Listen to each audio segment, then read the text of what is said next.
Hello and welcome back to Reformed Thinking. It is really great to have you with us for another deep dive into the text, the context, and the theology that shapes how we view God and how we view ourselves. It is good to be back. I'm ready to get into the weeds today because we have a topic that, at first glance, it looks like a simple vocabulary lesson.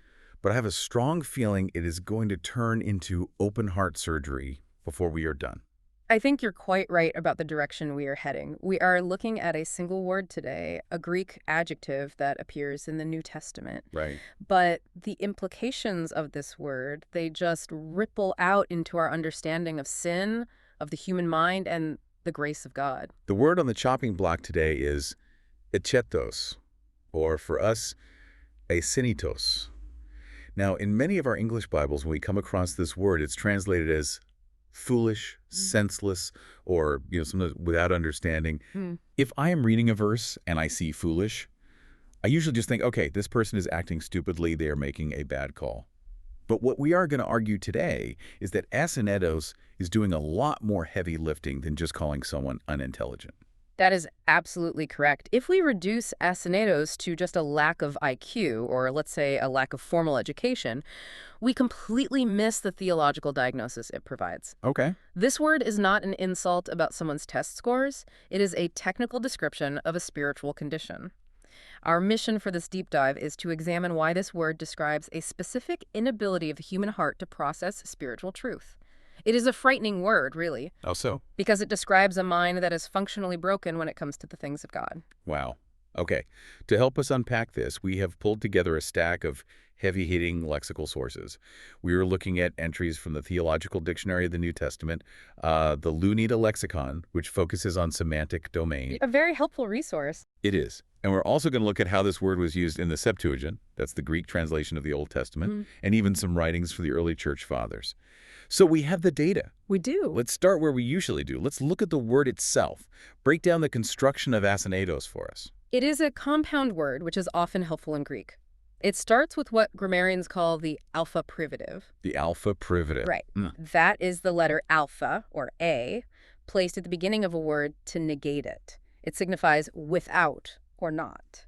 Like how theist means someone who believes in God, and an atheist is someone who does not. Or moral versus amoral. Precisely. So we have the negative A at the front. The second half of the word is derived from Asynetos, which means intelligent or understanding. Okay, so Asynetos, without understanding. Simple enough on the surface. It seems so. But to really grasp what is missing, we have to look at the root verb behind Asynetos, which is syneami. Syneami. And this is where the etymology gets visual, right? I was reading in the notes about how this word appears in Homer's Odyssey. Yes, this is a beautiful example of how concrete ancient languages can be.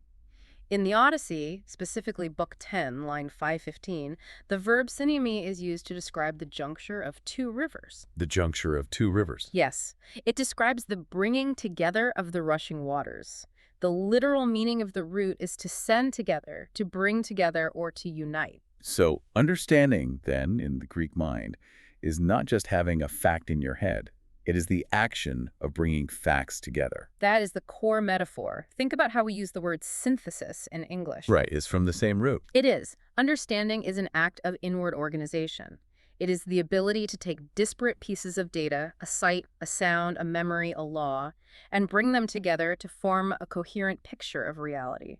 It is connecting the dots. That makes a lot of sense. You can have a pile of bricks, but that doesn't mean you have a house. You need to assemble them. You need to put them together in a meaningful way. Correct. So if syneami is the ability to build the house or bring the rivers together, then Asynetos is the inability to do that. It's being unable to see the pattern. Yes. To be Asynetos is to lack this specific faculty of synthesis. It describes a person who might have all the individual pieces of information. They might see the miracle. They might hear the sermon. They might read the verse. But they cannot bring it together. So they have the dots, but they can't draw the lines between them. They cannot. They can't connect the dots of reality to see the picture God intends. It is a disintegration of the mind. That is a powerful image. Disintegration. It reminds me of the definition we found in the source material, which calls it a lack of capacity for insight and understanding. It is not that the person is empty-headed. No. It is that their head is disorganized. The wiring is not connecting. And that distinction is vital for what we are about to discuss. We often assume that if we just give people enough evidence or enough apologetic arguments, they will believe. Right, the facts and logic approach. But if the problem is Asynetos, if the problem is a structural inability to synthesize that evidence due to a spiritual break, then no amount of raw data will solve the problem. The machine itself is jammed. Let's see this in action then. We see this word used in the Gospels, and it is actually used in a context that is, well, it's somewhat surprising. I think most of us would expect Jesus to use this word for the Pharisees, or maybe the Romans. You think so? But in Matthew 15.86 and Mark 7.18, he turns this word on his own disciples. It is a jarring moment. Let's set the scene. This is the dispute about hand washing and the tradition of the elders. The Pharisees are upset that Jesus' disciples are not following the ceremonial washing rituals before eating. A huge deal for them. A huge deal. And Jesus uses this as a teaching moment to explain that it is not what goes into the mouth that defiles a person, but what comes out of the heart. Right. He says that food just goes into the stomach and is expelled. It does not touch the soul. But evil thoughts, murder, adultery, those come from the heart. And then Peter, good old Peter, says, explain the parable to us. He does not get it. None of them do, it seems. And Jesus' response is sharp. It feels almost impatient. In Matthew 15.16, he says, are you still without understanding? There's the word Asynetos. Are you still Asynetos? Ouch. I mean, he has been with them for a while at this point. They have seen the miracles. They have heard the Sermon on the Mount. And yet, he labels them with the term that, as we will see later, is often reserved for the ungodly. It highlights a significant theological truth. The disciples at this stage possessed a mental deficiency regarding spiritual realities. A deficiency. So not just a lack of knowledge, but a real problem with their thinking process. Yes. They were trying to process Jesus' teaching through the grid of their old traditions, the Pharisaical categories of clean and unclean, and the rivers were not meeting. They couldn't synthesize the new wine of the gospel with the old wineskins of their background. That's a great way to put it. Their whole framework was wrong, so the new data just didn't compute. It couldn't. They were looking at Jesus, hearing his words, but the pieces weren't fitting together into the right picture. I noticed in the Lunita lexicon notes, there was a very helpful distinction made about this very verse. It said that a lack of capacity for understanding can come from two sources. Yes, that's important. One is natural mental deficiency, essentially, someone who is born with a cognitive limitation. Right. And Lunita is very clear that this is not what is happening in the New Testament usage. Jesus is not calling Peter stupid or low IQ. No, of course not. So the second source is a lack of the proper use of mental capacity. That is the key. The machinery is there. Peter's a smart man. The disciples were functional adults, business owners, but they were suffering from a functional inability to process God's truth. A functional The inability. faculty of synthesis was blocked. In the gospel context, this shows us that even those walking with Christ can struggle with pockets of Asynetos. We can have blind spots where we simply cannot put two and two together because our presuppositions or our sin is getting in the way. That is actually encouraging in a strange way. If the apostles struggled with this, it makes sense that we still struggle to connect the dots of God's providence or his law in our own lives. We do. It is not an IQ test. It is a spiritual battle to have a renewed mind. It is indeed. But as we move from the Gospels into the epistles, specifically Paul's letter to the Romans, the tone changes. It gets darker. How so? In the Gospels, Asynetos is a rebuke of a stumbling disciple. In Romans, Asynetos becomes a verdict on the human race in its natural state. Okay, we're heading to Romans chapter 1. This is the classic text on human depravity. Paul is describing what happens when humanity turns away from God. That's right. It says in verse 21, "For although they knew God, they did not honor him as God or give thanks to him, but they became futile in their thinking, and their foolish heart was darkened." Their foolish heart, that is our word, Asynetos. And here we see the causal chain of Reformed theology laid out so clearly. Notice the order. It's critical. What's the order? It does not start with the intellectual failure. It starts with the moral failure. They knew God, but they refused to honor him. They suppressed the truth in unrighteousness, as verse 18 says. So the rebellion comes first, and the stupidity follows. That is the pattern. We so often think people don't believe in God because they have intellectual objections. Romans 1 says people have intellectual objections or futile thinking because they have first committed a moral treason. The heart refuses to worship. And as a judgment, the mind loses its ability to function correctly. The heart becomes Asynetos. It becomes darkened. That source from Clement of Rome, 1 Clement 36.2, speaks of the darkened mind. And Sirach 15.7 in the wisdom literature connects it to a lack of high moral quality. It seems you cannot separate the moral from the intellectual here. You cannot. They are inextricably linked. In the Reformed view, we talk about the noetic effects of sin. Nous is the Greek word for mind. Sin affects the mind. Now, what does that mean practically? It doesn't mean we forget how to do math, right? No, not at all. We can still build skyscrapers and write symphonies, Right. but the Asynetos, the ability to synthesize reality with God at the center, is shattered. The rivers of our thoughts no longer meet in the ocean of God's glory. They just flood the plain and create a swamp of confusion and self-worship. And what a swamp it is. A few verses later in Romans 1, Paul gives that famous vice list. It is a catalog of how this darkened mind behaves. A horrifying list. And Romans 1.31 lists Asynetos again.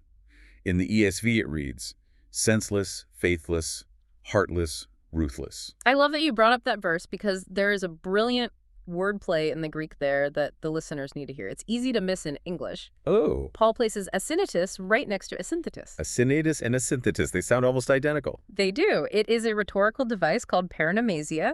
It is designed to catch the ear and link the two concepts in the listener's mind. Okay, so what do they mean? We know Asynetos is senseless, or without understanding, what's the other one? Asynetos means faithless, or more literally, covenant breaking. It comes from synthetheme, which means to make an agreement or a pact. The A negates it, so it's someone who will not keep an agreement, a promise breaker. So you have a person who cannot think straight, Asynetos, and a person who cannot be trusted, Asynetos. And Paul is saying these go hand in hand. They are siblings. When you cut yourself off from the logic of God, you also cut yourself off from the obligations of humanity. One of our sources, referencing the orator Dio Chrysostom, notes that in this kind of list, Asynetos refers to a gross lack of understanding respecting one's obligations in society. That is fascinating. So it is not just abstract theology. It's not about failing to grasp the Trinity. If I am Asynetos, I literally don't understand what I owe you as my neighbor. I don't get why I shouldn't be ruthless or heartless. Precisely. Without God as the synthesis point, the ultimate reference for meaning and morality, why should I be kind? Why should I be faithful to my spouse or my business partner? The logic of morality collapses. The mind becomes void of understanding regarding how to live in a community. Yes. This aligns perfectly with the Westminster Confession's view of the corruption of the whole nature. It's not just our spirits that are dead. Our minds, our wills, our affections, our social instincts are all compromised. The ungodly man, as the source said, has no mind for the things that make for salvation, or, we might add, for the things that make for a stable society. It is a total collapse. You know, to really grasp the weight of this, we need to look backward. The New Testament writers, especially Paul, did not just invent these words in a vacuum. Not at all. They were steeped in the Old Testament. They were pulling from the Old Testament Greek translation, the Septuagint. You always say dig into the Hebrew, so let's do that. What lies beneath Asynetos in the Old Testament? This is where the color of the word really deepens.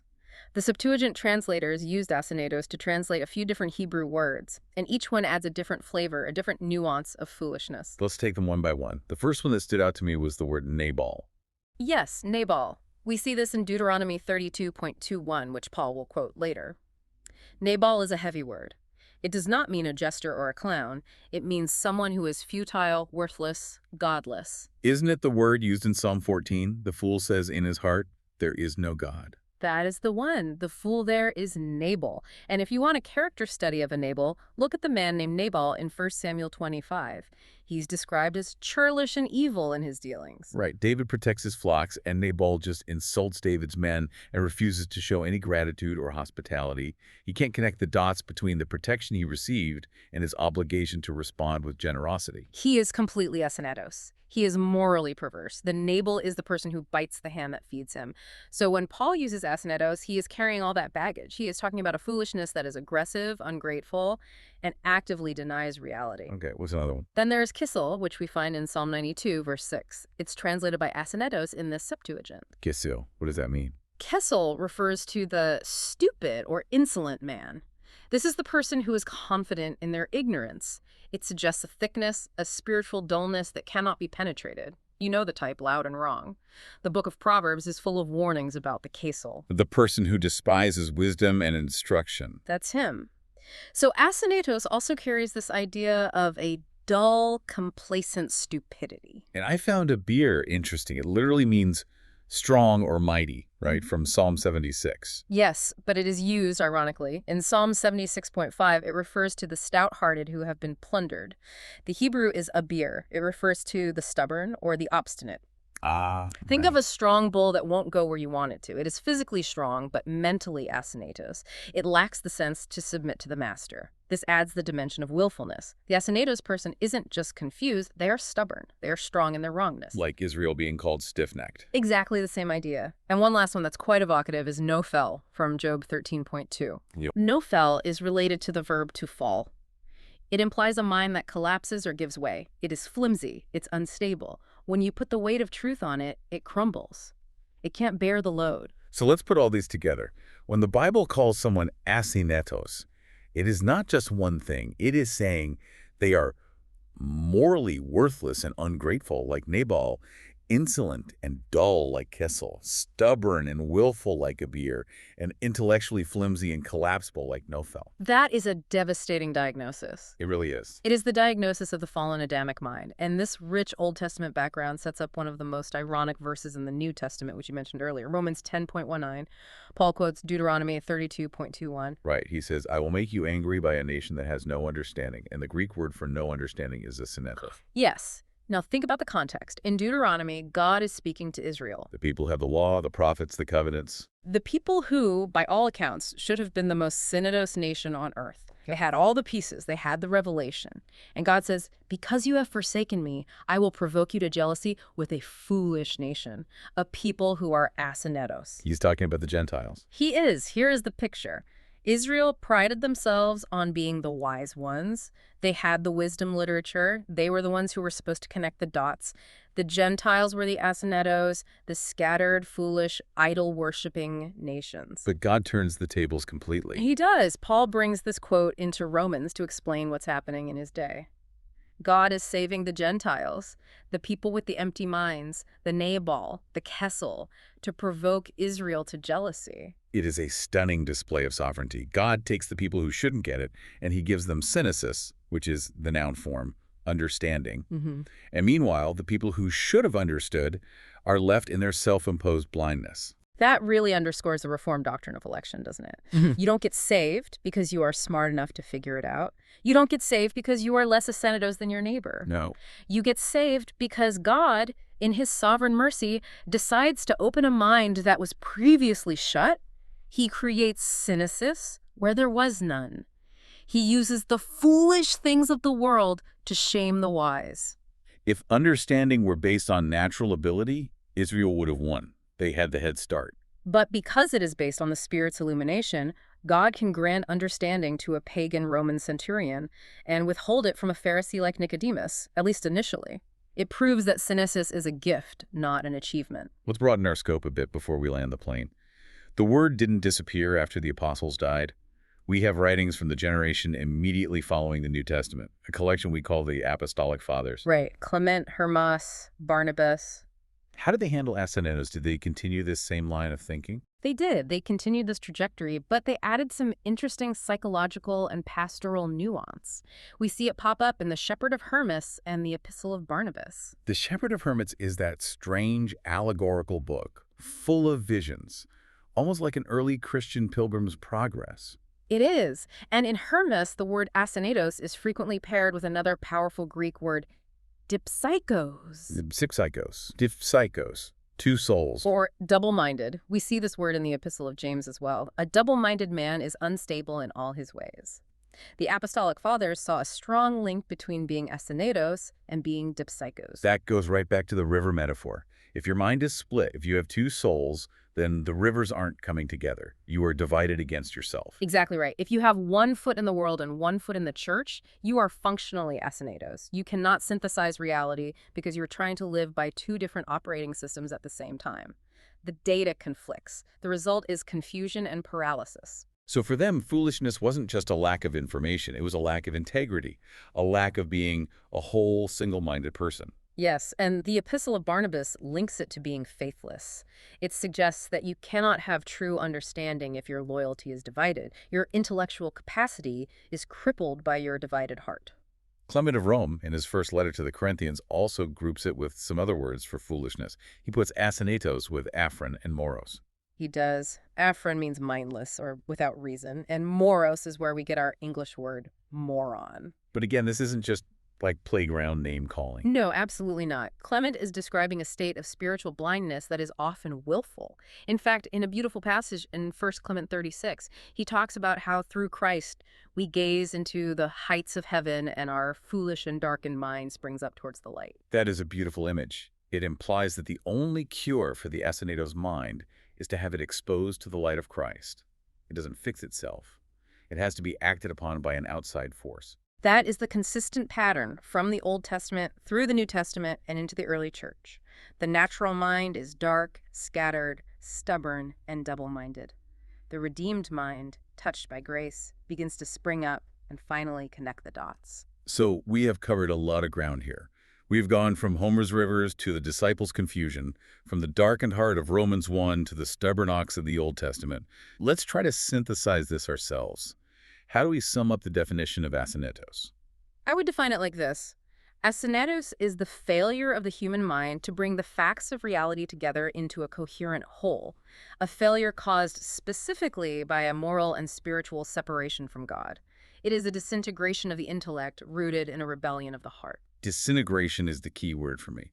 It explains why someone can be a brilliant scientist or brilliant philosopher and yet miss the most obvious truth of all.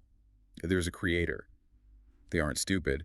Far from it. They have the bricks, but they have no blueprint, and they have thrown away the mortar, which is the fear of the Lord. They might build impressive towers, but they are towers of Babel.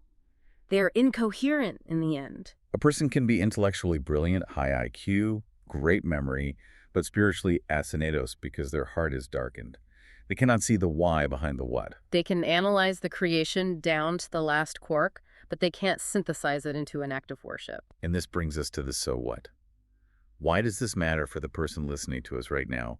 Why do a deep dive on one Greek word? Well, first it matters because it destroys our pride. We love to think that we are Christians because we were just smarter than the guy next door. We figured it out. We read the right books. We made a logical choice. But the diagnosis of Asynetos tells us that naturally we were just as scattered and blind as anyone else. True understanding is a gift of grace. It is a miracle of regeneration. It really forces you to be humble. If I understand the gospel today, it is not because my neurons are firing better. It is because God turned the lights on in a dark room. That's it. And second, it also challenges us as believers. We need to ask ourselves, are we merely collecting facts? Are we just hoarding Bible verses and theological trivia? Oof, that stings a little. Or do we possess synesis? Are we connecting those facts to the glory of God? Are we letting the rivers meet? If our theology doesn't lead to doxology to worship, then we are still acting Asynetos in a way. We are missing the point of the whole exercise. That is the danger of the theological nerd, isn't it? Yeah. You can know the definition of Asynetos and still be Asynetos if it doesn't result in knowing and loving God more. Precisely. Knowledge puffs up, as Paul says. Knowledge without the synthesis of love and worship is just noise. It is the clanging cymbal. This has been a fascinating discussion. It really changes how I view that word foolish in Scripture. It is not an insult. It is a tragedy. It is a description of a mind lost in the dark. A tragedy that only the gospel resolves. As we wrap up, I want to leave you with a final thought to chew on. We started with synesis as bringing things together. In Colossians 1, Paul tells us that in Christ all things hold together. He is the principle of coherence for the entire universe. So here's the question. If the root of understanding is bringing things together, and Christ is the one who holds all things together, can any true understanding exist apart from him? Or is all secular wisdom, no matter how impressive, essentially Asynetos, just a fragmented pile of facts with no foundation? Something to think about. That is the ultimate question. Thank you for joining us for this deep dive on Reformed thinking. We'll see you next time.